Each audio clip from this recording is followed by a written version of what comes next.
Tras meses encadeando perdas por mor da escaseza de mariscos, son moitas as confrarías que agardan a campaña de Nadal para xerar ingresos que lles permitan ir mantendo a actividade. En Rianxo xa auguran que non será así por mor da falla de recurso e a entrada de marisco foráneo. O problema é que ao non haber recurso en ningunha pesquería vai ser fatal este.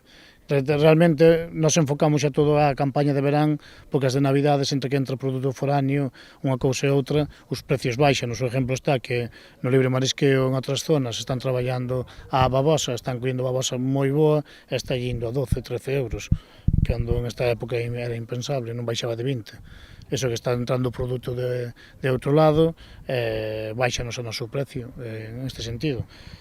Con respecto ás cantidades e ao produto que vai haber, nós abrimos hoxe unha zona da autorización para os poucos que andan a mariscar para intentar que fixeran algo en estas fechas de Navidades, pero estamos vendo que toda a cría costalle moito coller o cupo, non o collen, incluso hai 10 embarcacións solo, non están collendo nin o cupo.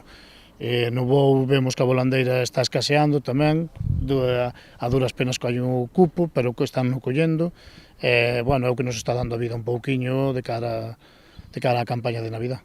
Non é un escenario novo, senón que ano tras ano os mariscadores comproban como se acentúa a perda de produtividade. Reclaman, polo tanto, un plan integral de rexeneración da ría, baseado nun estudo completo que permita determinar as causas desta situación, que fai insostible a actividade marisqueira. Que estamos ano tras ano falando sempre do mismo, sempre facemos as mesmas medidas, eu desde que levo de patrón as medidas son as mesmas, non cambiaron. Estáse vendo que cada ano vai a menos, e desde que foi da pandemia para aquí que é un picado. Eu penso que hai que tomar outro tipo de medidas. Habrá que facer un estudio como Dios manda da situación da ría, de como está a ría, se está contaminada, non está contaminada, se os desoves van arriba ou non van arriba, porque estamos vendo que si desoves sí que os hai, pero acaban morrendo. Non sabemos o porqué. Pois habrá que empezar a analizar esas cousas e saber o porqué.